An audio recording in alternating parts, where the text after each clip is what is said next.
Welcome to Flight 93 National Memorial and the first session of a four-part series that the National Park Service has entitled Witness to History. My name is Adam Schaefer, and I have the honor of serving as the Chief of Interpretation, Education, and Visitor Services here. On behalf of our team here at the Memorial, we are proud to bring our audience and our virtual visitors what has been described as nothing short of a monumental task: the military and civilian air response on September 11th, 2001. Before I introduce our special guests, please allow me to say a few words about the format for this session. After you hear from each of our speakers on a little of their personal story in connection to September 11th, 2001, we will move to a panel discussion. We do have some questions that we've prepared to ask our guests here this evening, and there will be an opportunity for us to take a few questions from the audience. If there's anyone here that does have a question, I would ask you to meet with Daniel Freed. He will be at the back of the tent. Daniel where are you at, Daniel? Wait for. Okay, all right. I would just ask and Greg Zaborowski's back here, I'd ask that you meet the ranger or Daniel in the back and share that question. They will bring those questions up here at the end of the session.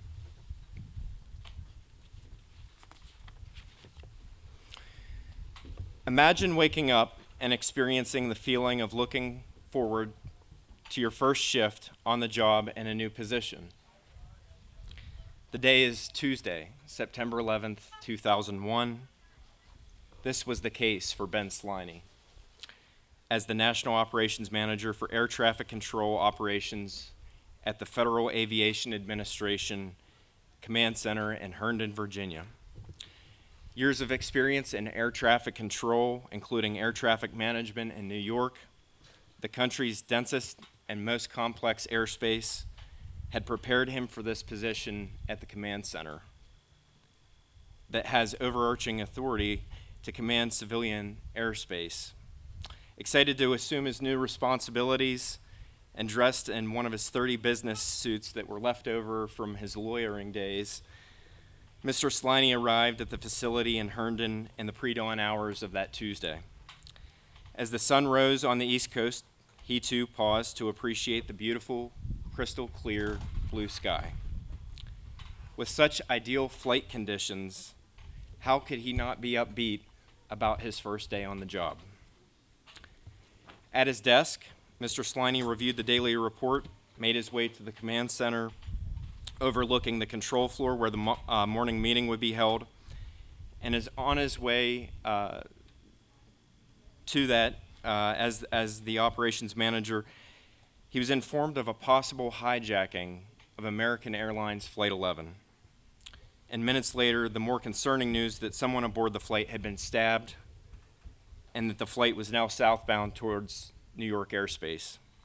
Almost simultaneously, the New York Center communicated they were having a problem with another plane, United Airlines 175. Mr. Sliney and his fellow controllers watching CNN as the first reports aired, suggesting that there had been a crash into the North Tower of the World Trade Center. As they watched the live shot of the World Trade Center, United 175 came into full view into the screen, impacting into the South Tower. It was apparent to the veteran air traffic controller, but not yet confirmed, that American Airlines Flight 11 had hit the North Tower. Moments after American Airlines Flight 77 left its planned flight path and crashed into the Pentagon, Mr. Sliney issued an unprecedented order, a national ground stop of all aircraft, essentially closing the U.S. airspace. U.S. Air Force Major Kevin Nasipany was stationed at the Northeast Air Defense Sector in Rome, New York on September 11th. As the mission crew commander and exercise manager, Major Nasipany was prepared for a busy shift during which his crew was scheduled to participate in a North American Aerospace Defense Command, or NORAD exercise that he had helped to design. The exercise included a scenario involving a hijacked military aircraft. It's a hypothetical situation, but not an impossibility to the major. He attended the standard morning brief, and soon after, his personnel were reporting a hijacking. His immediate response, though, was one of surprise because he was aware that the hijacking exercise was not scheduled till 1100 hours that morning. A crew member responded to his commander, "No, this is for real." Following their protocol, crew members performed all checklists and were informed by the Boston Center that hijacked American Airlines Flight 11 was headed south towards New York City. Under the order of U.S. Air Force Colonel Robert Marr, the battle commander at the Northeast Air Defense Sector, Major Nassipany scrambled fighters from Otis Air National Guard Base in Cape Cod, Massachusetts. And as his crew feverishly searched to locate the hijacked flight on the radar among the hundreds of other flights in the air that morning. Major Nassipany and his crew watched as CNN began transmitting alarming images at the World Trade Center, followed by live footage of that large aircraft, United Airlines Flight 175, crashing into the South Tower. It was then that Major Nassipany realized the country was under attack, and that if there were two hijacked planes and being used as lethal weapons, there certainly could be a lot more.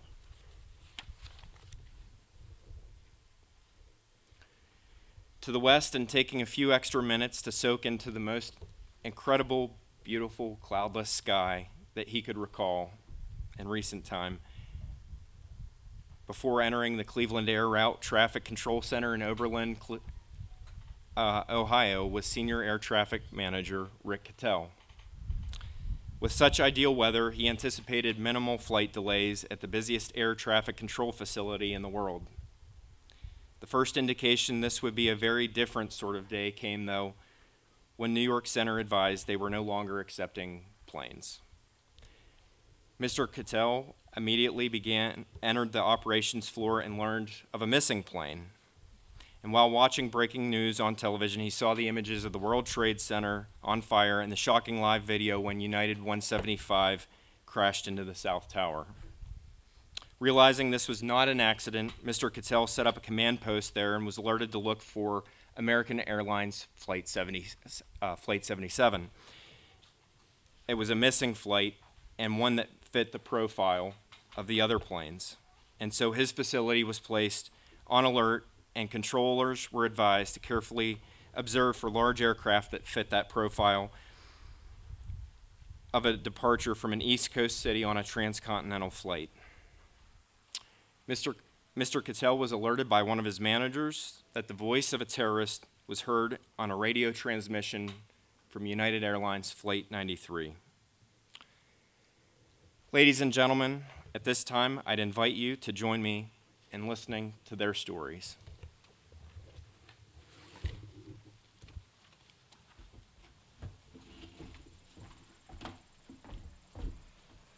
Well, thank you very much for that lovely introduction.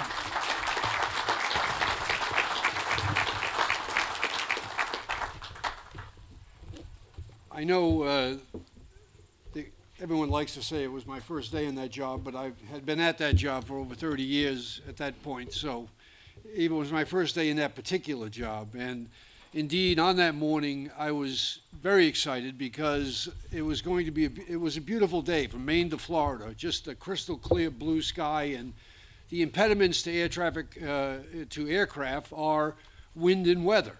They could be equipment, but generally wind and weather, and there was no issue on that day. So I was quite excited to get into the work that day. And when, as you were told, someone came and told me when I was at a meeting that they had information that a flight attendant may have been stabbed, I returned to the floor and resumed hands-on on the operation.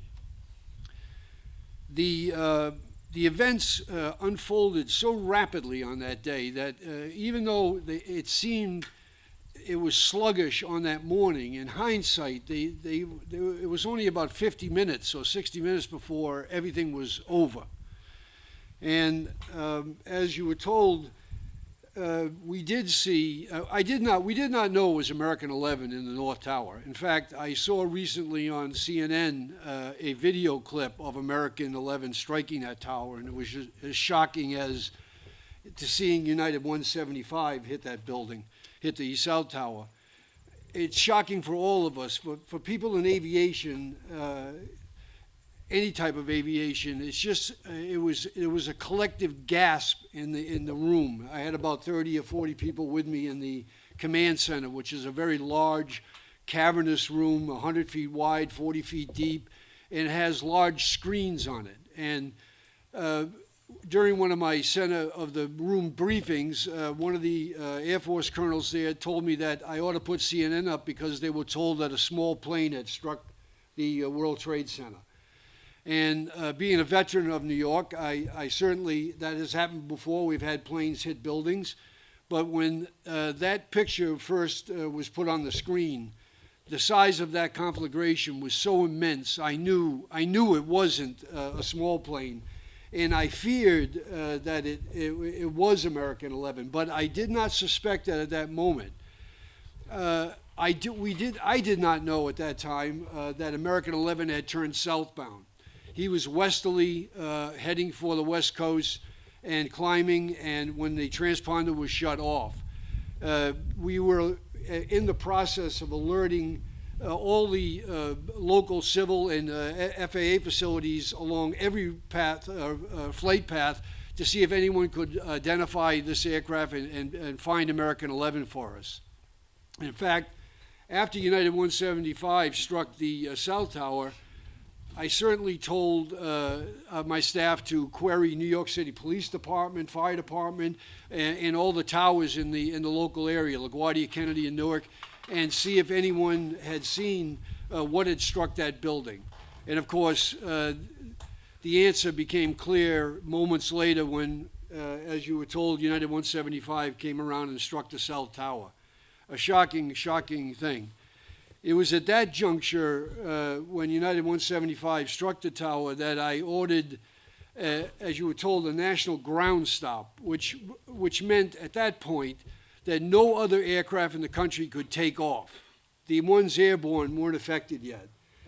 The impetus for shutting down the airspace and ordering everyone to land at the nearest airport was the crash of, the report to me of a crash of American 77 into the Pentagon. And that's when I gave that order for all aircraft to land at the nearest airport. And someone asked me recently what it was like when I gave that order. And you could picture a room a little bigger than this, and people gathered around me, 15 or 20 specialists. And when I gave that order, I could still see them in my mind's eye. They shot out to their positions, eager to do something, anything. You know, air traffic controllers want to control. We did not have control of the airspace. And that's what I was trying to do by issuing the ground stop and then the land order, was get control of the airspace. And I figured if everyone landed, then whatever was left, we'd have the military to deal with at that juncture. So they received that order with great enthusiasm, and it was, I think, the finest air traffic control system on earth here in America. Carried out an incredibly complex order. I can't even begin to describe how complex it is to take all the planes in the sky, nearly 5,000, and on varying aspects of their flight plan, takeoff, landing, or just recently take off 2 hours airborne, and order them all and land them. We landed over 2,000 aircraft in the first hour, which was astounding to me, and the entire, everyone was on the ground by about noontime, so about 2 hours to land all those planes. A horrible day for our nation, but a halcyon day for the aviation community to be able to accomplish that task in the face of this national emergency. And That's about all I have to say about 9/11. I mean, I have a lot to say about it. But I'll yield the podium to my next guest.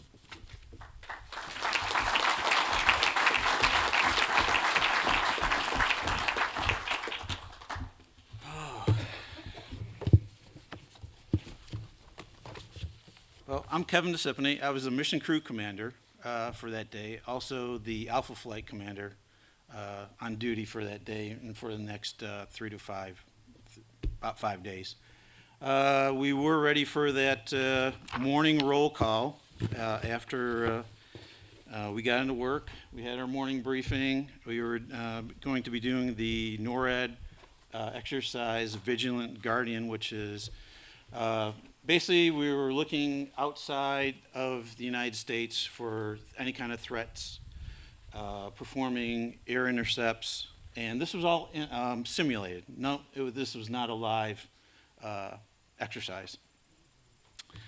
I was in charge of a crew of approximately 25 folks that morning, and that's both United States military and Canadian, our counterparts in NORAD. My crew consisted of the surveillance section, which was in charge of hitting up the tracks, which was actually making sure that each or any data coming in to the United States was hit up, if not automatically by the command and control system that we had, or they would do it manually. Then the ID function, the ID section, went and then hopefully identified it if it had the right codes, the IFF codes, identification friend and foe codes, getting a little tongue-tied, and if they were on the correct flight plans that we received from FAA and the ATC centers.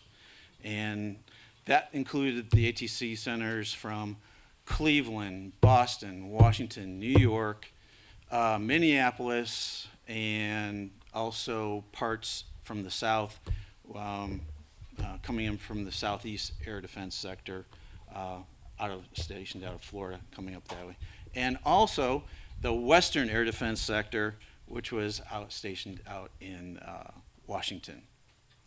And it's coordinated for identification and surveillance, passing the tracks and the information, the data on each of the flights between each of the sectors, so it's a nice smooth flow.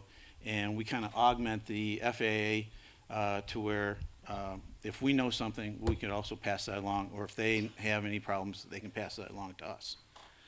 And then if there are issues with, saying, coming into the United States, we have to go out there and identify that aircraft if it's an unknown. How we did that with fighter aircraft, F-16s and F-15s at time. F-15s out of Otis, out of Cape Cod, or the Langley birds, Langley, Virginia, the F-16s there, actually at Langley Air Force Base. And then we would go out and identify them, and usually it's broken aircraft codes, or just straying off different lines of the air routes. And then we either get in contact with them via the aircraft, or they would come up and actually talk to the FAA facility. That day also, I was the lead instructor training one of my new majors, Canadian majors, who was going to be my deputy crew commander. He was sitting in the seat. That's where he was going to be sitting for the whole day, because we were going to be running the simulated ops, and I was going to be in another seat monitoring the live ops and monitoring him as well and make sure he's running his checklists. And that was Bath by fire for him, being brand new. He wasn't new to NORAD, but he was new to the Northeast Air Defense Sector and how busy it was. One of the busiest sectors, air defense sectors in the United States. Like Adam said, it was surprising to hear somebody say the word hijack in that first hour. or so. It wasn't supposed to happen for a while. The Vigilant Guardian exercises, we were going to be doing various intercepts and scenarios, which included civilian aircraft, and with this one hijacking that was going to be going into New York City. And it just didn't mesh. And then come to find out, it was real world. First 5 minutes, we were running our checklist with that information that we received about 11. After that, I broke my crew out into and brought more folks into the ops floor. So we actually loaded up every available operational scope, even the ones back in the computer room that was operational, to surveil the northeast area and the Hudson Valley area, because that's the last information that we received about 11 coming down the river. Unfortunately, our radars, I can go back, radars for NORAD that we had access to, we primarily looked to the outside. We didn't look so much to the inside. FAA dealt with all the inside because they had better radars, better looks, better flight plan equipment to handle all that. We primarily look to the outside. So our looking to the inside of the United States was very limited.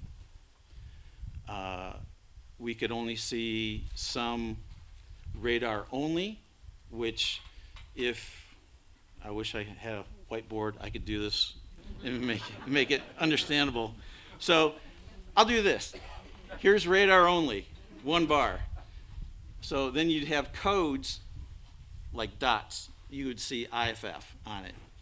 That's the easiest lay term to put it. And then you would usually see a track on it with the information that you could bring down, very similar to FAA, what their codes were, sometimes what their flight plans were, like that. Well, looking inside to the United States, we didn't have that ability because it was radar only. And those tracks, if there were any tracks on it, had no data. Maybe had the data of the height, the speed, and possibly the direction it was going. So when we received the information about 11, we had none of that.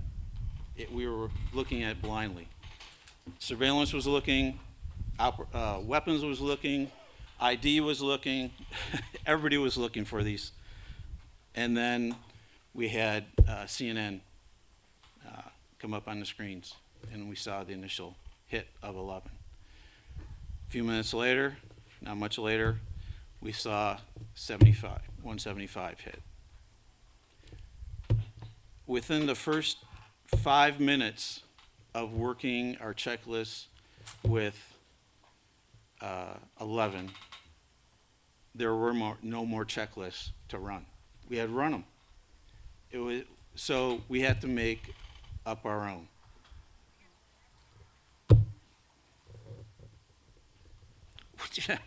Excuse me.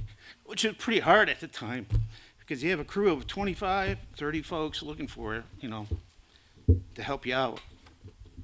And they performed just incredible with that. So we went through our checklist. We started to develop our own. We did what we could. Then we started working the other information. We heard that a Delta flight out by Cleveland was hijacked. And actually what we saw on our scope was a hijack code, which was actually probably 93 that hit, crossed over the Delta flight. The tracking information passed on to the Delta flight data and continued on, and that we thought that the Delta flight was a hijack. Whereas United 93 actually came back around and started going towards the DC area. Now, about the same time, that's when 77 hit the Pentagon. We had received information from Washington that there was a radar-only track coming into DC, high speed, 6 miles out from Reagan. I saw it, my weapons folks saw it. Unfortunately, the aircraft that we had scrambled out of Langley at the time were still over water because of a misdirection out there. And they wouldn't have probably never made it anyway, but there's really nothing we could have done. So that possibly that radar track that we saw, radar only track that we saw going into the DC actually hit the Pentagon because it went south of the White House rather than going towards it, and went just south of Reagan as well. And let's see, go back in there. And by this time, we're just furious. What Ben said, what seems like everything was slow motion, it was so compressed, time compressed, so many things happening, so many individuals coming up, what ifs, trying to find all the information that we could. I was reaching back to my Gulf War days. I was reaching back to, even before that, to, I went to fighter weapons school out in Nellis, and they taught us how to think quick, think about point defense, to put your aircraft, your air assets out in front of your protected area to counter that threat. And we just went into that mode, into a wartime mode, to where our actions became that have been the same as in the Gulf or any other military event. Unfortunately for that morning, there was a lot of inaccurate information. One of the main reasons why I scrambled Langley at the time is because we had heard that American 11 did not hit the tower, North Tower. It was continuing on to the DC area.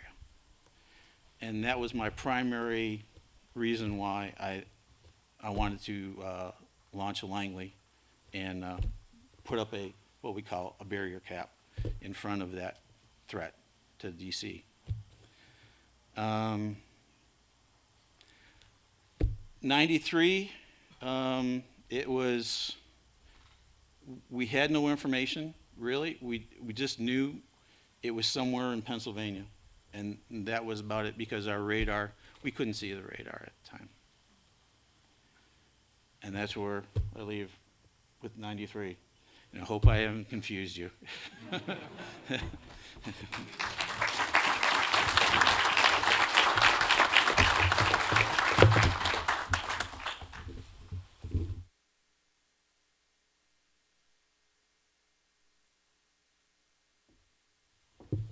Good afternoon. I have never come here. I've been very reticent to come here, and you'll see why in just a few moments. It's very emotional to be here, but it hopefully will have closure. My name's Rick Cattell. I was the manager of Cleveland Center on that day.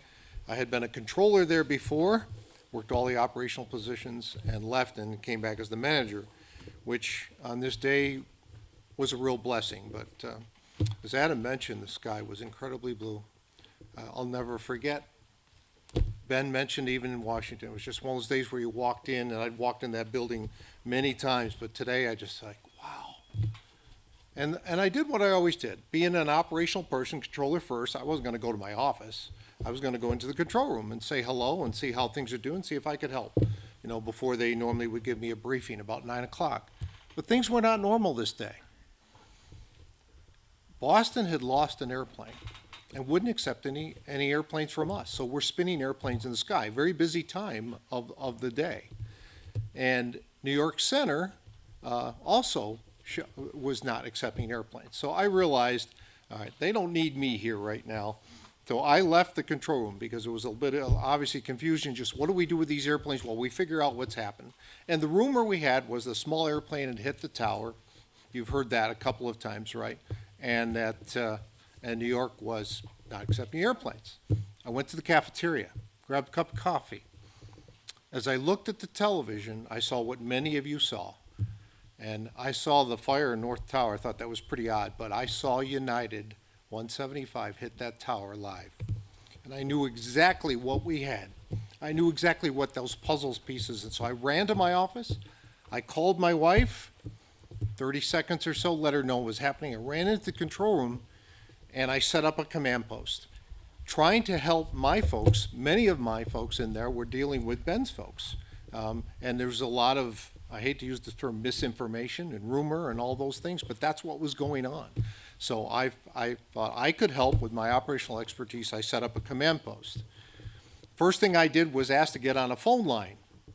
That phone line has never ended.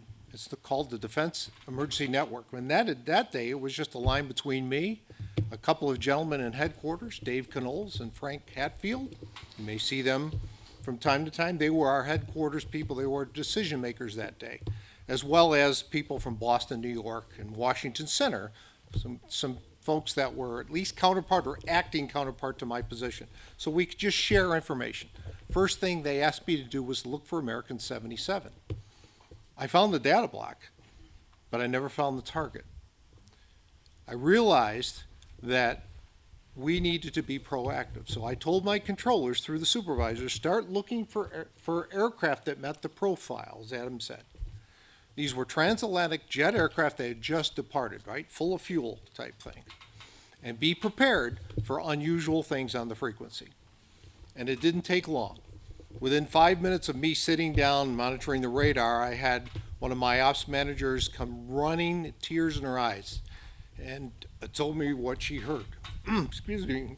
It was very horrific. I did not hear this transmission live, but it makes me ill today when I hear it. And it is the sound of the pilots yelling at the hijackers to get out of the cockpit.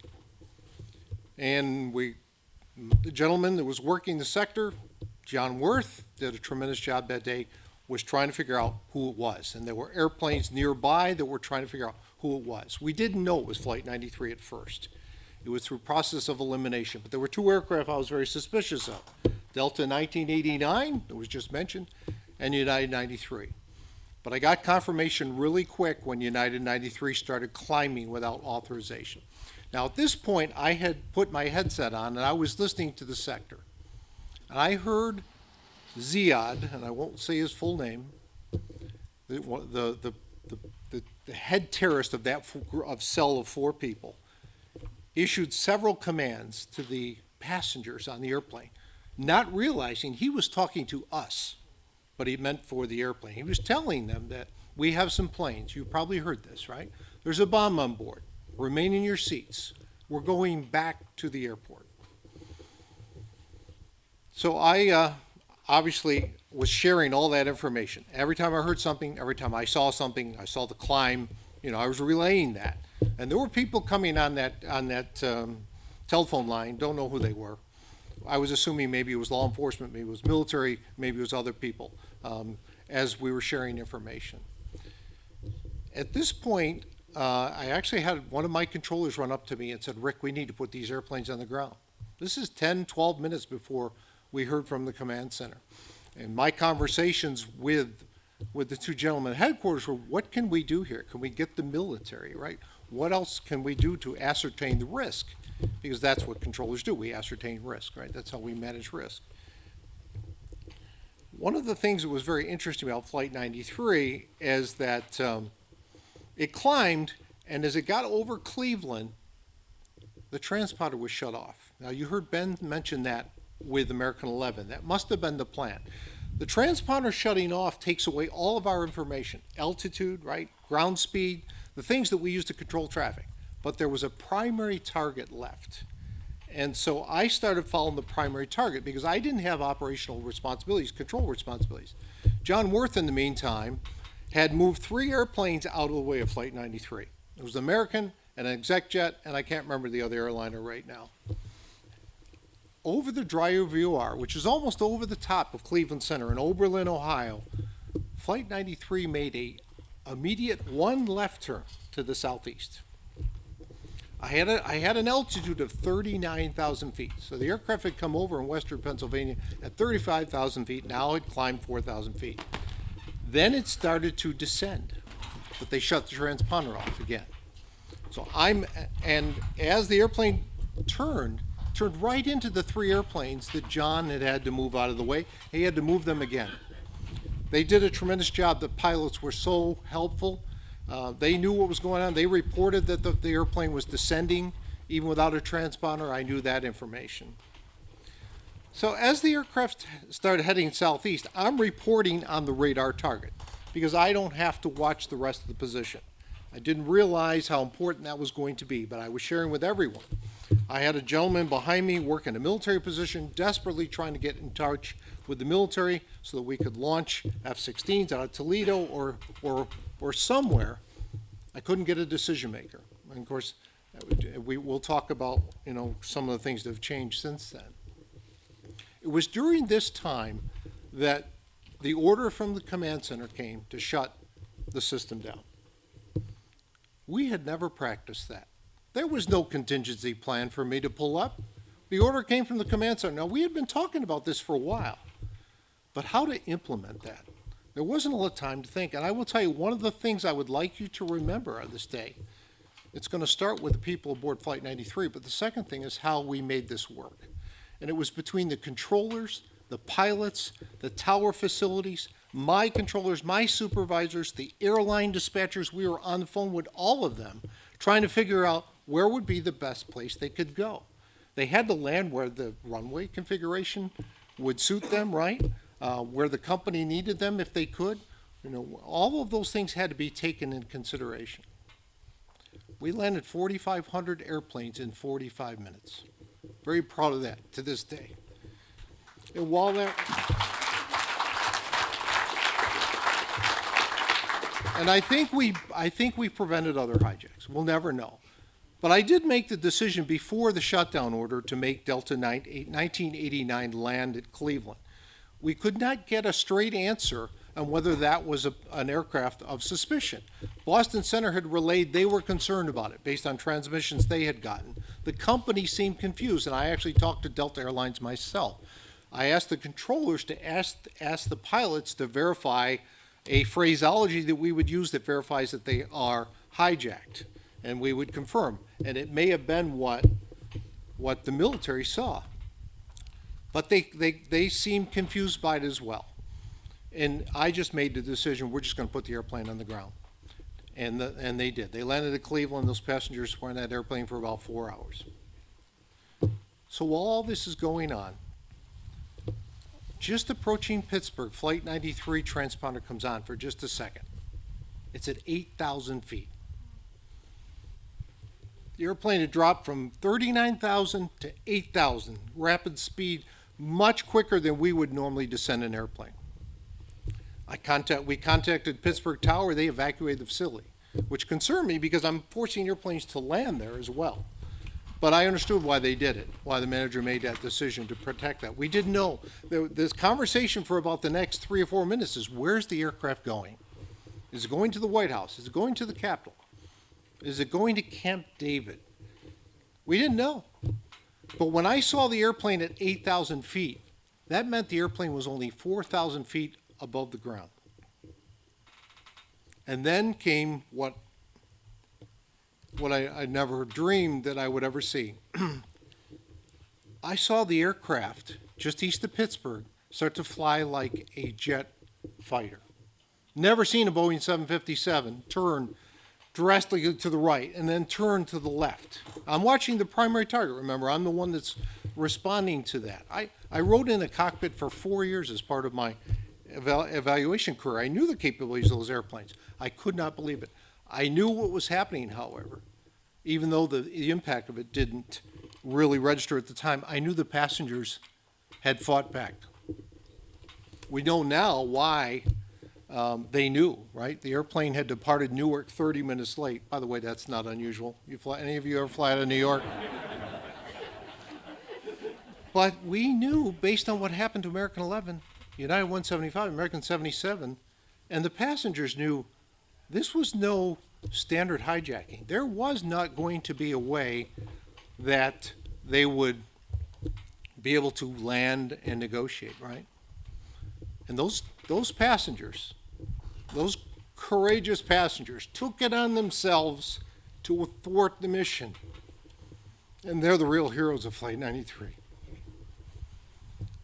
The airplane disappeared quickly below radar. One of my airline pilots reported smoke. I ordered one of my controllers to bring a C-130 up from the southeast. It was about 8,000 feet, flew over, and sure, we verified what's here. We verified that the airplane had gone down. It was a very somber moment, but there was no time to focus on that. We had 4,500 airplanes to deal with. And as if you've ever dealt with a controller, we're pretty singularly focused. Might be socially inept that way because of that, but you can ask the woman I've been married to for all these years. But yes, you focus on what needed to be done at the time, and that's really how we accomplished things on that day. So about an hour and a half after all the airplanes had landed, I got a frantic call from the Oberlin police. There was a little airplane that was flying over the center. Perhaps didn't get the word, but they were quite concerned. So I evacuated the facility. I kept a controller and a supervisor in each of the areas and myself. Everybody else, I sent them home. The non-essential people, I sent home. Eventually, the airplane stopped circling and flew north. Unfortunately, that opened the door to a lot of conspiracy theories of why I evacuated the facility, but it was long after Flight 93 type thing. But it was one of those things, at that point, everybody's scrambling. How do we stay safe? So now I took my controller hat off. I had done everything I could to help, all the work that was done throughout the country. But I had my people to take care of. And so I spent most of the last 3 days, didn't go home, obviously spending time with the folks that had dealt with this trauma, and what they witnessed and what was going to happen, because we had shut the system down and they were shut down for several days. But I came back to work that night, about midnight, because I had to meet the FBI. And they wanted to hear the tapes. It was very interesting. I thought they were launching an investigation, but it's almost like they weren't surprised by the voices that they heard. And we know now, that they had some information, not all that information that day. But I primarily came there to see how my controllers were, because most of those controllers that were working at midnight had worked that day shift. That was the way the schedule worked, to see how they were. And it was very eerie. The skies were empty except for the military, and they were flying all over the place and not telling us what they were doing, not talking to us, kind of thing. So about 3 days later, we get ready to open up the system. I have armed reservists in my facility with M16s. Felt like I was back in the Air Force. But it was the only way that obviously that our leaders felt it was safe enough to reopen the air traffic control system. And we did. So there's 3 things I'd like to leave you with, and then we'll certainly take your questions. That I just wrote this letter to the students at RIT, Rochester Institute of Technology. That's where I graduated from. And I was asked, what do you want them to know about September 11th? And by the way, none of them were alive. Boy, is that a sobering thought, right? Time matches on. So 3 things. First of all, the real heroes that day were the passengers aboard Flight 93. And I got to meet, through some of them, I got to, not the passengers, I got to meet Todd Beamer's brother-in-law. Doug McMillan was his name. He came to Cleveland Center on Flag Day in 2002 when we established a memorial there. And it was so that people don't forget what happened that day. And certainly he has done a lot, and they've done a lot to support those families. I'm sure you've all heard about those things. But they were the real heroes. I was also obviously very proud of what we did, because as civil servants, I never thought my job was going to be on the national lines of defense when I walked in to work that day. Now, I'm a teacher now, unfortunately via Zoom right now, which I hate, but it is what it is. And I teach FAA managers. And I tell them a little bit about what I've shared with you, but I only tell them it because I want them to realize they never know what they're going to be asked to do, as many of you. And that day was certainly an example of that. And civil servants stepped up and did what needed to be done. I'm very proud of that. The third thing I want to share, and I know Ben knows all about this,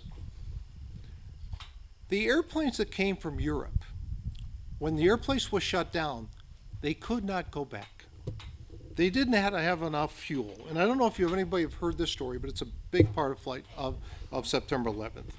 And we forced those airplanes to land in little places like Gander, Newfoundland, St. John's, right? Halifax, Nova Scotia, and a few others, Toronto and Montreal. But in those small towns, there were huge jumbo jets, nose to tail, along those little tiny runways. And for 3 days, the townspeople came out and fed and took care of those people. That's another piece we need to remember, especially today, that humanity is so important, particularly in times of crisis.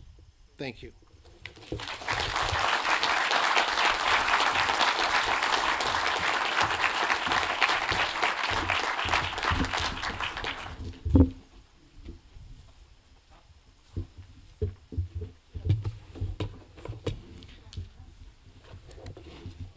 I'd just like to, before we move to questions, I would like to just offer a round of applause for all three of these gentlemen for giving us their time.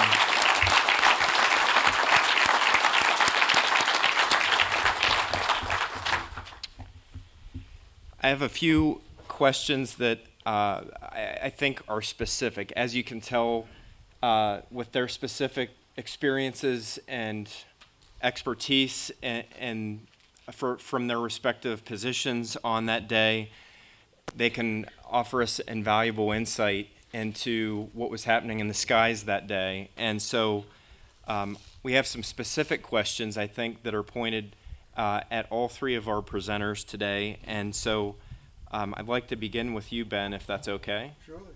And I want to make sure, can everybody hear if you stay there? I can speak loudly. Oh, okay. So I want to ask, did you at any point feel concerned about, after you had made the decision to land all of these planes across the United States, and Rick did a very nice job of summarizing that landing that took place, these 4,500 planes.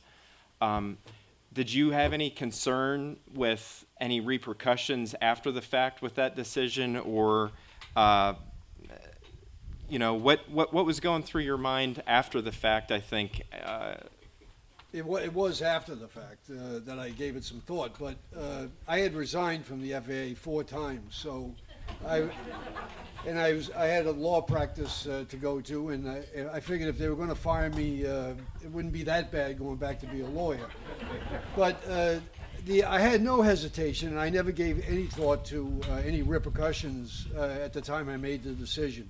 To me, as I alluded to earlier, it was a matter of I was trying to gain control of the airspace. That was the command center's role in the entire scheme of the national airspace system, is to maintain control of that airspace, the safe and expeditious flight of aircraft within that airspace. And obviously, we didn't have those conditions. So the ground stop and then the order to land were just progressions in our attempts to gain control of the airspace. And while I was standing watching the counter click down in the command center, we had the ability to look at every plane in the world, really, if I wanted to expand it that far. Anyone who had a transponder would be displayed on a screen. We had the outline of the United States and all the aircraft in that. And they were so dense that it was you couldn't distinguish a single plane when it started. But as time went on and the counter in the bottom right-hand corner of the screen clicked down, as we landed everyone, I had some time for reflection about giving the order to land. But even at that juncture, I felt it was the right thing to do. And my staff certainly was in great favor of it. As I said earlier, controllers like to control, and we're trying to get control of the situation. Was there a specific time in the day that you felt that you had not necessarily regain control, but you felt that you had at least secured the space from the civilian side? When the last aircraft landed and we had no more crashes, we kept waiting for the next foot to fall with the experiences that we had had to that juncture, one after the other. United 93 took a little longer to meet its demise, but that was all relatively early in the day. But that was the real apprehension, waiting for the next foot to fall. Thank you. You're welcome. Can I ask one more follow-up question to that, and then I'll let you. Sit. Not only was I a lawyer, but I'm Irish too, and I could talk for days. You talked a little bit about your staff at the command center. Can you speak a little more to what you witnessed from them that morning as everything unfolded, and how they reacted to those orders after you started to issue those? In the command center doesn't control any planes whatsoever. The command center has overarching control over all the airspace and all the routings, all the airspace. And the command center regulates the flow of traffic. If Cleveland Center has too many planes, and we'll start. The ground stops are done surgically. If Cleveland itself had a problem, we'd ground stop in a first tier within 500 miles of Cleveland. Any aircraft that wanted to take off, they would not be allowed to. So the ground stop, that was just an extension of it. And of course, a familiar tool for the entire staff. And they certainly embraced that immediately. I gave some thought to shutting down all the airspace at the same time. And as I told you, the impetus for that was United 175 crashing into the South Tower. But I paused for a few moments to think about, because of the enormous complexity of that staff, of taking all these aircraft in their various stages of flight and then ordering them all up and landing them at places they never expected to go. And by the way, the flight crews, the flight attendants, the pilots, I mean, they were remarkable to keep calm in those situations and get all. The pilots really knew nothing. We didn't tell them anything because we didn't know anything that was going on. We told them it was a national emergency, airspace is closed, you have to land at the nearest airport. And for all those aircraft, I had one specialist come to me and say, I had so-and-so on some routing wants to know if he can go to this airport rather than another airport. And I said, no, he has to go to the airport you sent him to. Because I didn't know if that pilot was under duress and was making a request.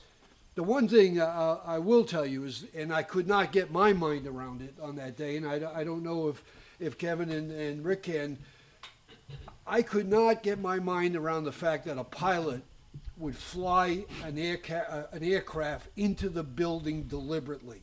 And when I saw that United 175 hit that building, I just couldn't wrap my mind around it. We had no experience with hijackers flying the planes themselves. And if there was a huge anomaly on that day, it was that missing piece for me. Thank you.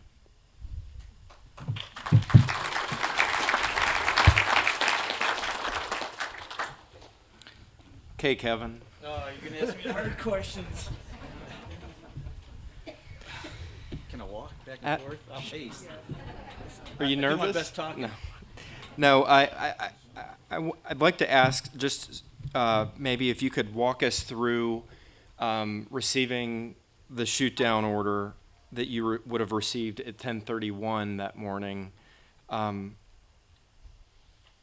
Could you walk us through that? And I guess the follow-up question is, did you worry about the staff, your pilots, being able to follow through with that order if you were asked to do that? We actually, on the ops floor, I had discussed it with all my crew, basically with the weapons sections who were in charge of controlling the aircraft, whether they would have an issue shooting down an aircraft. Nobody had a problem following orders. They knew how serious the events were unfolding, the seriousness of the time, and how, if you were given an order, how expeditious you would have to be of following the order and passing on the order along to the pilots, who we actually didn't talk with the pilots about this, how we would have passed that information. We would pass that shoot down and then authenticated it with the appropriate codes, and we would have trusted they would have continued on with that order. I only had to remove one individual off the control team, and I quickly replaced that person with another individual. So my crew, the whole crew, they were ready to do the job. I know they didn't want to. I mean, nobody ever wanted to do something like that, but they knew what they had to do to save the rest, thousands or hundreds of thousands of folks, if there were more aircraft out there being hijacked.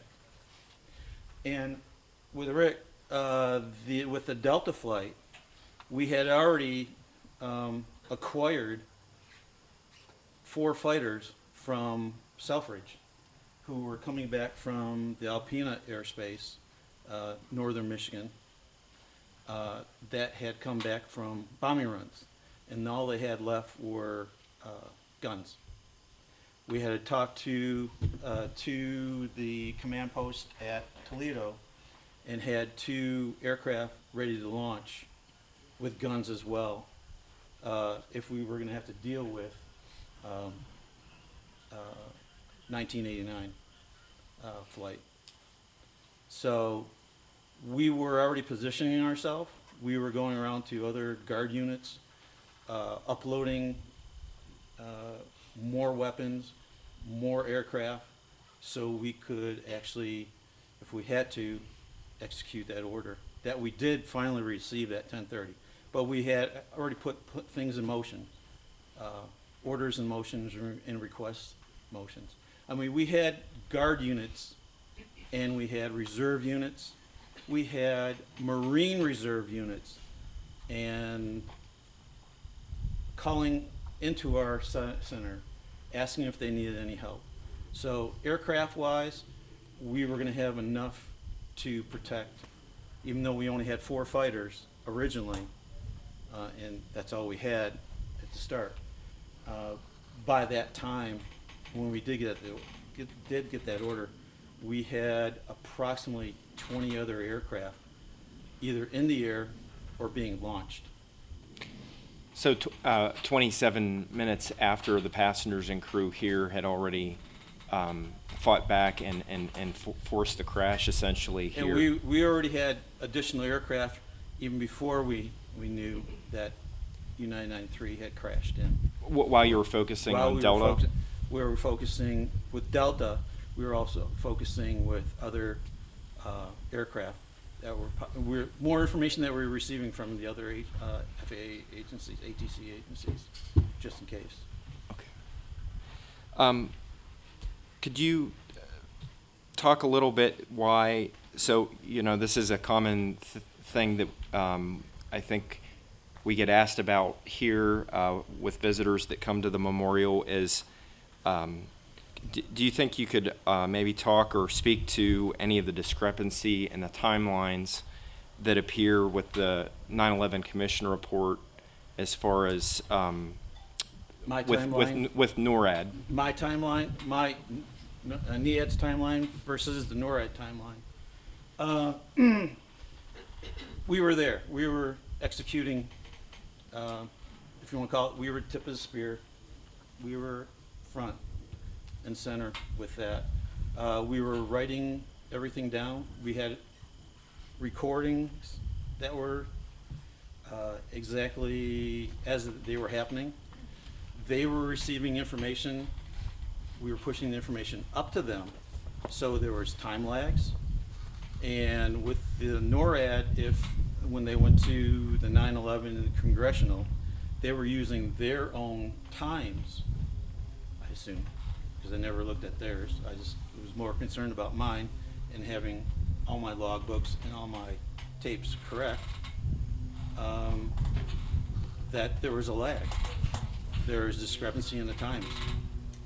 And the commission looked at both ours and theirs. Thank you. Human, Yeah. No, human problem, you know, it's a human factor. thank you. Mhm.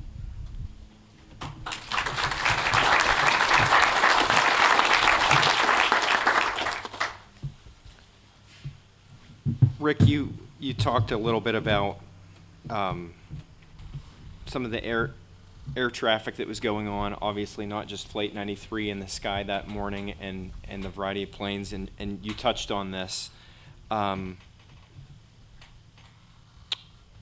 And especially around Pittsburgh, but that air-to-air collision, how much of a possibility really was that across the skies from everything with all of the flights that you were dealing with over the Cleveland airspace? Can I get you to restate The question is about how much of a real concern with these flights in the Cleveland airspace was it for you, or you know, I know you're concerned about these planes that we're identifying that fit the profile, but then in terms of identifying Flight 93 and Delta 1989, the concern of air-to-air, and then rerouting all of these flights as well on top of that to land after the order comes out, in terms of a air-to-air collision, I mean, was that more of the concern, you know, from the ground level, or was it really just the tracking? I mean, can you give us a sense and the balance of that from your perspective? Yes, the controllers maintained positive separation throughout. There was one variable, and that was when Flight 93 made the turn. And as I mentioned before, the controller had moved 3 airplanes out of the way. Now the airplane turns, you know, almost 180 degrees, turn 120 degrees back at them. So without knowing what Flight 93 was doing, and the fact that all we had was the primary target, he scrambled, and I give that credit to the controller. He scrambled to get those 3 airplanes out of the way again. And the pilots were just awesome. They wanted to see, they wanted to watch it too, to share with us. But that was the only time that we would have been concerned that we wouldn't have maintained control, as Ben has mentioned, because that was the variable. Other than that, you know, we had total control. It was chaotic, but you have to understand, controllers love chaos. That's what we do, right? So we're used to lots of airplanes and thunderstorms and different things that happen. You just plan on those things and you react. And if plan A doesn't work, you go to plan B. But United 93, you're right. That was a variable we didn't know. What's going to happen next? Where is it going to go? That was my constant conversation with headquarters on that phone line. Where's this airplane going? What are we going to do? You know, what other options do we have? Because that was the variable. So yes, in that case, that would be the one. So with respect to Flight 93, could you speak to what you were thinking about? So it's on a heading of 120 degrees towards Washington. We know that much. So you're tracking the plane. What were you thinking around 9:57 when the flight starts to deviate from course and it begins that period of erratic flying? You're tracking it. What's going through your mind? Can you maybe give us a little more insight there? Yes, I've been asked that question a lot. It's interesting because people will ask controllers, do you ever think about the number of people on airplanes? And we don't. Ben will tell you, you just focus on the task at hand. And so I had gotten into that mode. I actually knew what was happening. I knew that the only way this airplane would be flying is if something had happened aboard the airplane that had taken control back. Because remember, I heard the terrorists myself, heard the transmission. So, but I didn't feel the impact. I didn't allow myself to realize the impact of what I was watching and sharing with the world kind of thing. Because controllers focus. What's my task? What's my priority? This comes. What's that? Plus, I'm also working Delta 1989. I'm trying to get the military, trying to get the F-16s. You know, they just couldn't get there. The shutdown. I'm focused on all that. So yes, I know what's happening, but I couldn't dwell on that. And I think if I had, I probably would not have been able to do a very good job, because I would have been overcome with emotion, with the immensity of what these courageous people did. Just unbelievable. Thank you. So,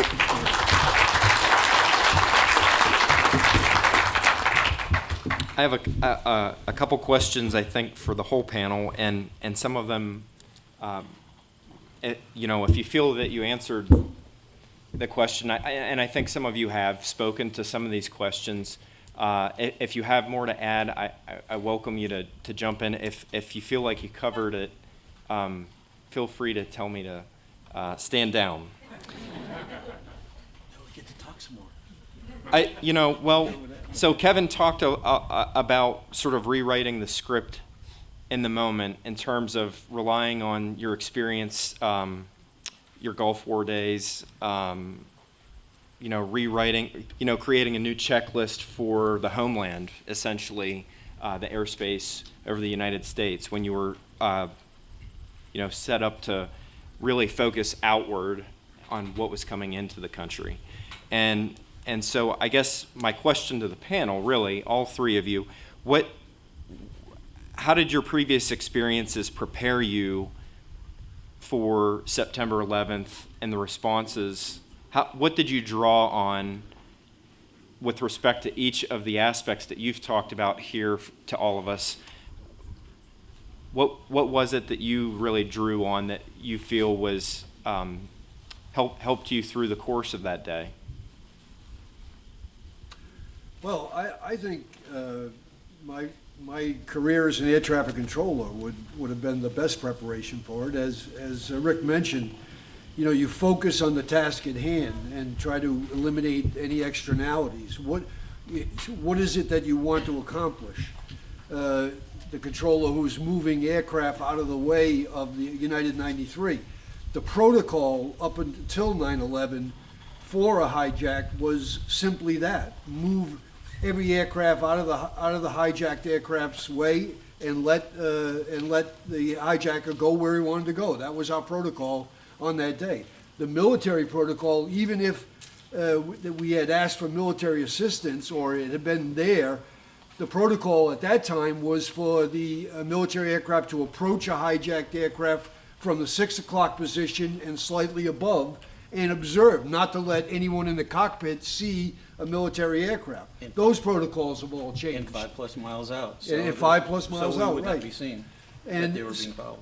So I think at least for me, it was my entire career of focusing on the specific task at hand.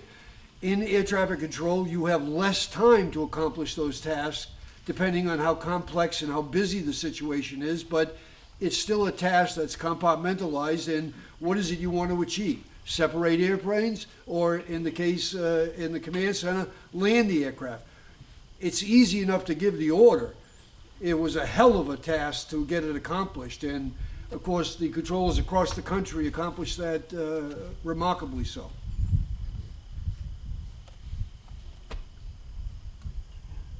Well, you folks were pushing apart our focus through the military, putting them together. We're the folks that intercept the aircraft. Again, compartmentalize, task at hand, and just go from one task to another and just keep going. Don't look too far ahead and don't look behind, because you just gotta keep pushing to accomplish what you need to accomplish. And that might change like that. You don't know. And it did a few. Yes, your goals will change instantly, or can change instantly. I mean, I went from chasing the Ghost 11 from New York City with two F-15s out of Otis, snapping them back, going back to the Verrazano Bridge and capping them right there, keeping them right there, and then launching Langley. I mean, because now I would have left New York City alone again, and so now I have to gather other assets to fix that situation. So And just to add to that, you have to sort the information you're receiving. I mean, at one juncture in that morning, I received a report that American 11 had continued, as Rick, I guess, mentioned, or had continued southbound. I had another report that American Airlines 11 had landed safely, much later on. Erroneously, yeah. Yeah, I had a report, and Rick will probably verify this. I had a report when after United 93 had turned southeastbound, that a pilot reported that he had waggled his wings.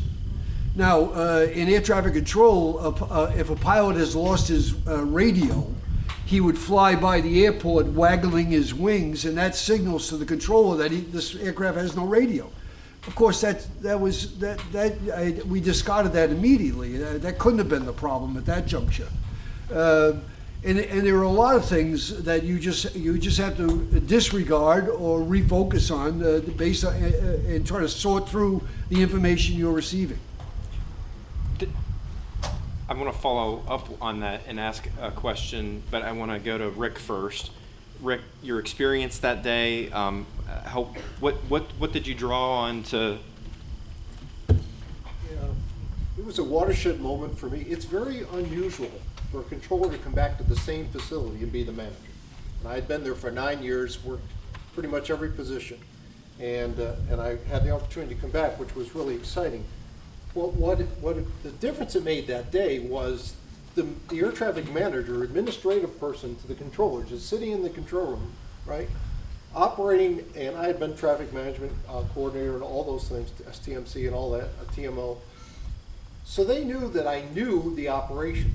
And when I issued instructions, I got incredible buy-in right away. They trusted me because they knew I had been there, and I think that helped work through all this misinformation. Instead of pushing back and asking questions and verifying, I got incredible trust. And so I was just fortunate that I was in the facility where I had grown up. And I think that helped. The other thing is, we deal with accidents and emergencies all the time. It's routine. Military airplanes have emergencies all the time. If you have a military mission without emergency, it's a miracle. Really, to be honest with you.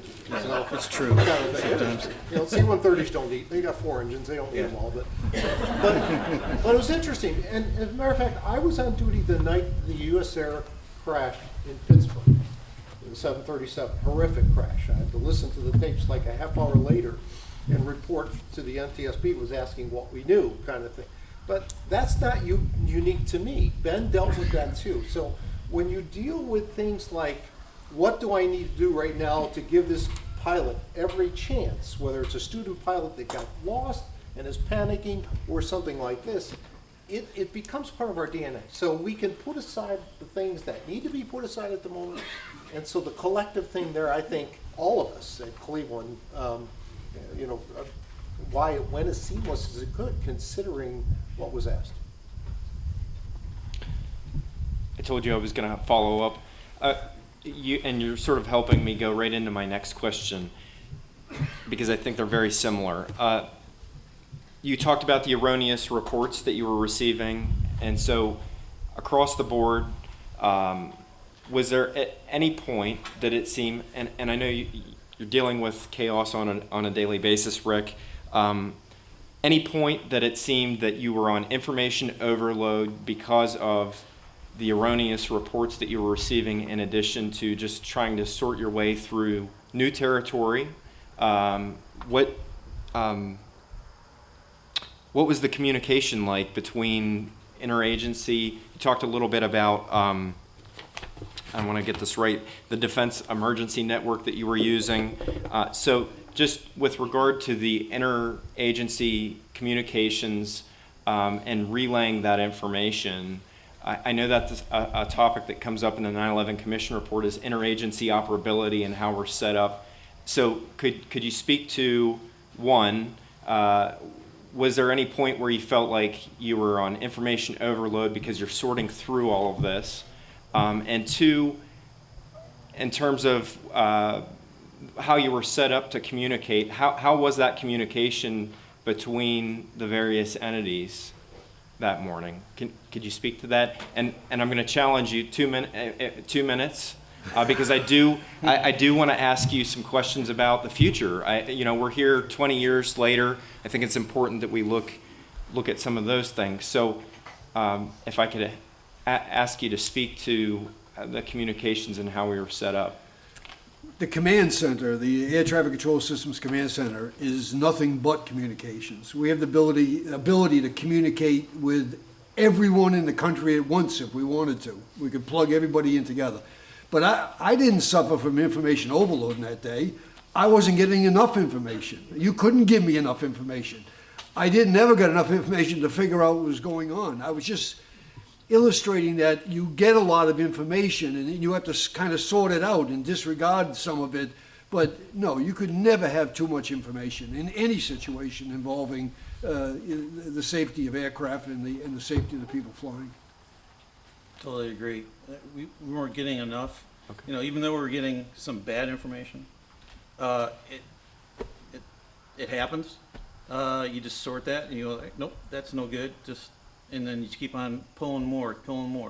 My identification technicians, ID section, they were out polling each of the ATC centers, Cleveland. They were calling Washington, Boston, New York, the different sectors, and just trying to get as much information as we could gather.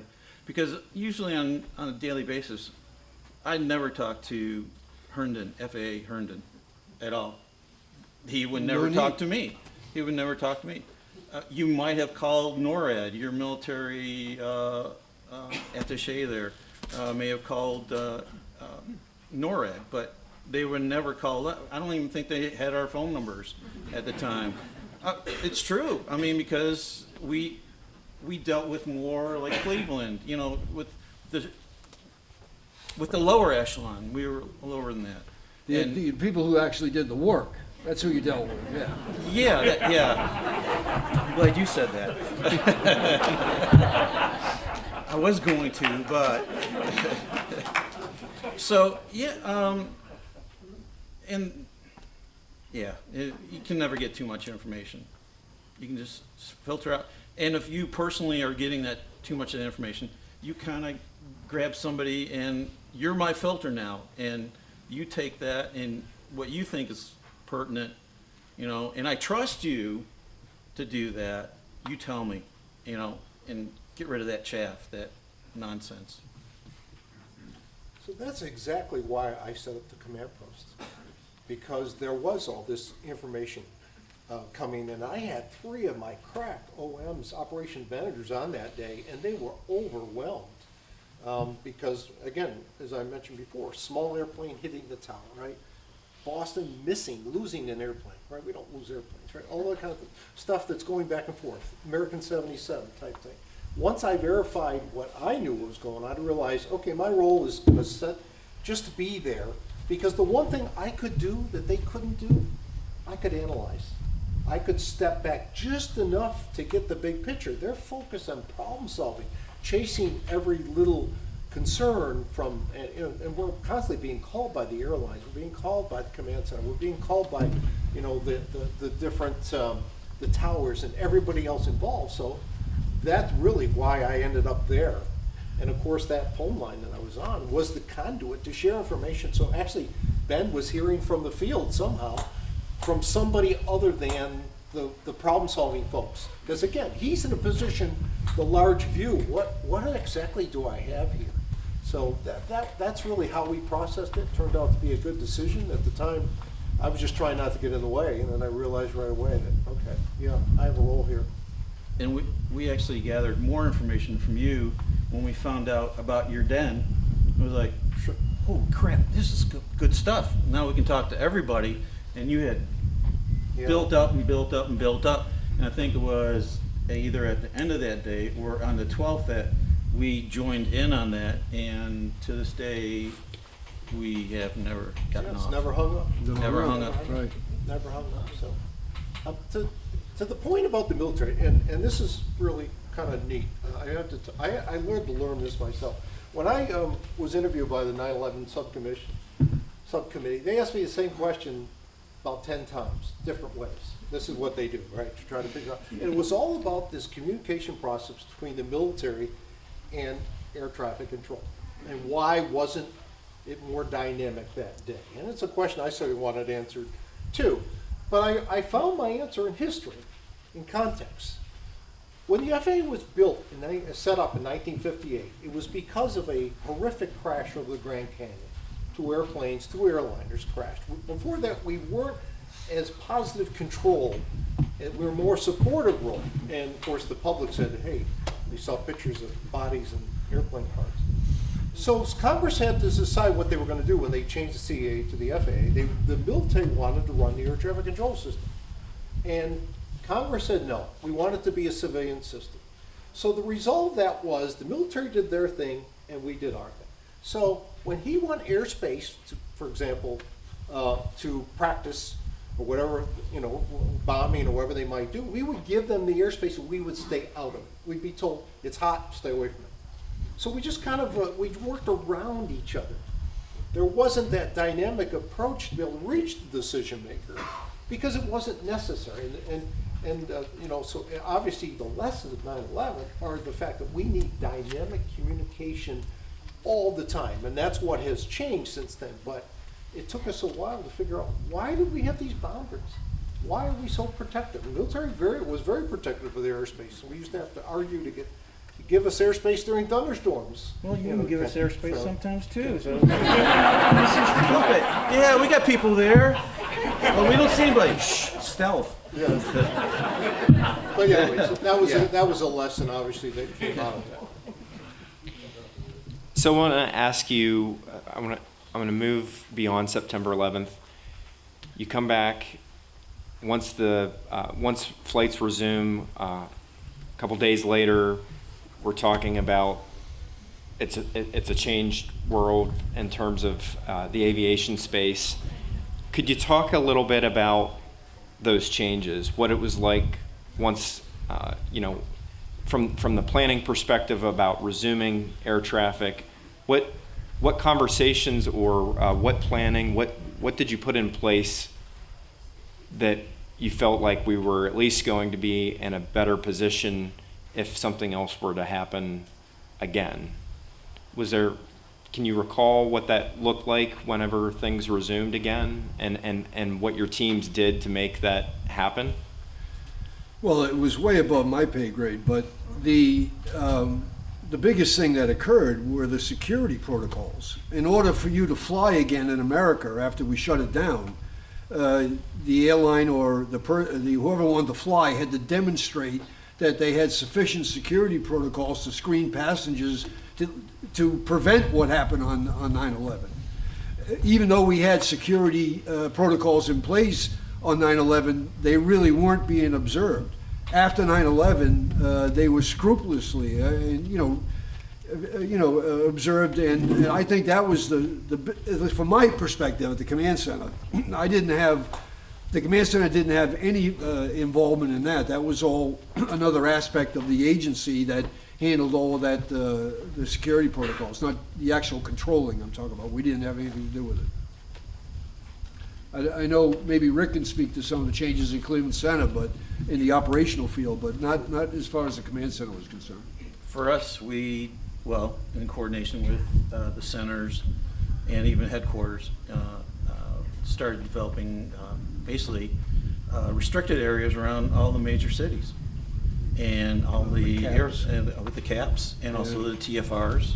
Yeah. And with the temporary flight restriction. Areas. We had set up, and there were protocols set up. You had to be squawking your transponders, you had to be talking to the FAA. If you did not, FAA or the ATC facility would call us either via the DEN, they put out the call, the alert. Then we would actually have to go out and identify the aircraft, or make them land or push them away from the aircraft with the fighters. New procedures like that. Increased our manpower exponentially on the ops floor. Made us look back and say, okay, we have kind of a 1980s command and control scope. Man, we really need something new. So had an influx of money, development, contractors were coming out, showing us new products. We came up with some great new systems that we're utilizing today, and it helped out a whole lot. Makes FAA and ATC's life easier, our life easier as well. Would you say it's repurposed? No, No, in terms of I don't know, repurpose. your Refocus? focus. Yeah, refocused. Refocused. Okay.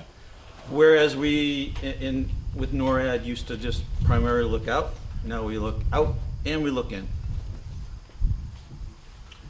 Those reservists with the M16s I told you about showed up 3 days later. 3 days later, they were there in case the order had to be given to one of the military fighters in airspace to take action. So the controllers, can you imagine a controller being asked to tell a pilot to shoot down an airplane? I can't imagine. But they didn't have the capability to do that. So they were there in case the order came to be able to, and then they would actually just take our frequency kind of thing. That capability is no longer necessary. They can override our frequencies now. So we have the ability to communicate directly, the military does directly with all their pilots regardless where they are. So, and we strictly focus on our civilian teams. So that's the short term. The long term, the coordination obviously is a lot better in those kind of things. The DEN, like I mentioned, we have immediate communication, those kind of things. The piece about TSA, you'll have to make your own judgment on. You know, when you go to the airport, it's not the same experience it was before. And, you know, and I have mixed feelings. You probably do too. I'm not, you know, the Patriot Act, long term, was that the right thing to do? I mean, I think the jury's still out. We'll see what happens then. But I will tell you, when I'm on an airplane, I pay attention. I pay attention. I watch everybody that comes out of the airplane, and I pay attention the whole time. And I've done that ever since then. So I think public vigilance is such that I think that's the best line of defense. But I think that was proven after 9/11. There were several instances where passengers intervened and overwhelmed the prospective hijacker or person trying to interfere. Yeah. I think, again, you know, it's a matter of information. Now, instead of being naive, we were all informed as to what could happen. And I'll just note that there's nothing more terrifying for air traffic controllers than to have a military fighter jet circling above New York City and dive through 30,000 feet to get to a plane to look at. All of our hearts would be in our throats. You don't want to mix the military and civilian. They fly a little differently. they'll do anything you want. My gosh. I did that with 9/11. I was talking with Ben earlier about, I think it was the only time I ever did that prior to 9/11 is utilize what they call AFIO, Alert Forces Intercept Operations, where I take full responsibility in front of the fighters, around the fighters, to the prospective target. And they have nothing to say, nothing to do. It's my responsibility to go straight there. And I did that with the Langley aircraft, F-16s, to get to DC area as quickly as possible. And I think I'm gonna go to jail tonight. 11:30 at night when I'm walking out that door, I'm like, I'm going to jail. Oh. I'd like to touch on something Ben said. The fact that we never fathomed that an airplane would do this. But we've learned that the FBI and certain other intelligence agencies knew that we had people training to fly airplanes, but they weren't interested in landing or taking off. And that's the voice of what I heard. And believe me, I'm still very angry about that. And there's no one to blame. The system had to be corrected, but we had information. Had we known, maybe we could have prevented that. And that's just one of those things that I'm hoping that, and again, that's not us, that's right, the intelligence agency, have found a way to close that net. Because it made no sense. These are sophisticated glass cockpit airplanes. And they don't want to learn how to land or take off. So hopefully that, again, is another lesson learned for us in this day from 20 years ago that certainly changed our lives. One last question. We're just about out of time, but I would be remiss if I didn't ask this here 20 years later. The three of you are here. Could you just share maybe in a few moments what you believe is the lasting legacy of Late 93? Well, for me, and it's been mentioned before, it was, and you know, I was involved in the movie United 93, and I got to meet most of the families of the people who perished on that flight, and so I have a richer feeling for their personalities. But to me, it was the ultimate act of selflessness to first reach consensus and then to band together and try to overwhelm that cockpit. And we know that's true. We heard the tapes of the cockpit. They were played at the Moussaoui trial, at least, which is still going on 20 years later. In New York City, we heard the cockpit tapes, and we could hear the passengers trying to get into the cockpit. So I think, like, it was, as Rick said, the ultimate act of heroism and selflessness to try to regain control of that aircraft. It struck me as remarkable in the inception, and it's always been that way for me. And if I could ask you before I move to Kevin, we did get one question from the audience that I think speaks to something you mentioned, was your participation with United 93. Could you share with us about why you chose to participate with that? Well, the families, actually. The movie people kept coming, contacting me and asking me to be involved, and I told them I didn't want to have anything to do with it. I figured that they would Hollywoodize, the whole thing, and I just didn't want to be bothered with it. And when they came and told me that all of the families were involved and were, and I got to meet them all, and I said, okay, and they asked me to go and just be on the set to be an advisor to make sure they got it right, and at least the air traffic control portions. They asked Kevin to be involved in the film also, but, he just blew them off. I don't know. And they had a fellow, John Farmer, who was a 9/11 Commission investigator attorney. He was on the set the entire time, clutching the 9/11 Commission report as if it were the Bible and making sure that anything that was depicted on the screen was accurate. So those are the things that, that was why I got involved. Otherwise, I never would have. And of course, they had a fellow was playing me who was 6'4" and blonde. I said, perfect, he looks just like me. Yes, I was involved in the movie as well, and it was with Michael Bronner, the writer, and he bugged me. Oh, he bugged me, and he bugged me, and I finally went, well, don't Hollywoodize it, don't do that. And I finally went, okay, I'll do it, but let me see what how you're gonna do it and such. And I actually said, well, what are you doing for the family? I said, well, I can talk with them too, or meet with them. And I actually did meet with them in Tribeca, at the Tribeca Film Festival. Met with a lot of them, but they also set up, talking with Michael, that Universal set up a fund to give back to the family and help support them. And I think it was like 10% of their the first weekend's gross. So. And they just announced they're re-releasing United 93 now, and all the proceeds will go towards Right. So that's the main reason that they were going to give back to the families. I said, okay, I signed the release, and I talked to them, and it was a long talk. And Michael and I we still talk. We're still friends. And the pay was good, huh? Yeah, well, pay is really. Well, so I You want got paid? I want to get I want to go back, Kevin, just to give you a chance. The legacy of '93. I couldn't have said it better than Ben. They were just the heroic actions that they took, because what they did, I didn't have to do. I think we all would have done the same thing. I really do. You know, and I think it, you know, that humanity just overwhelms you. I didn't have to take action against that crap.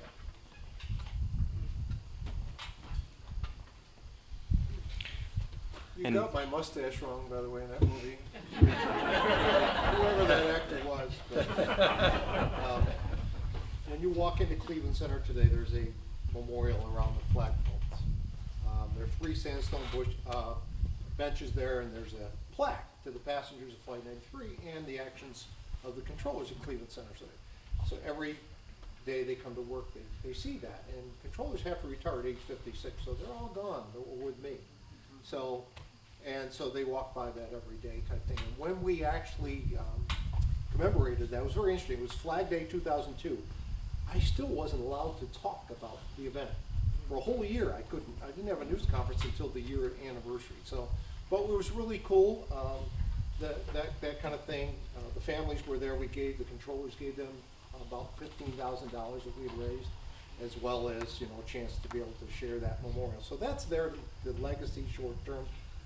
Obviously, History Channel's done some great stuff on this. There's another one on called 4 Flights Saturday Night. I'm one of the 4 people that interviewed for those, and the last 30 minutes of '93. If you really want to hear from the family's portion as well as the controllers.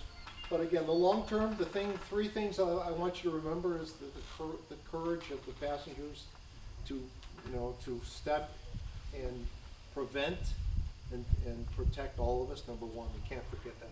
That's why I needed to be here today. And of course, what the air traffic control system did, and you heard from a bunch of egotistical guys, we're pretty proud that we did that. And obviously, think about the townspeople and the other people. There are more stories like that out there. That's the legacy of, even during the horrific times, that, you know, America stands tall, and we need more of that. So. Ladies and gentlemen, this is going to conclude our session this evening, and I'd like to take this opportunity to personally thank Ben, Kevin, and Rick for joining us this evening.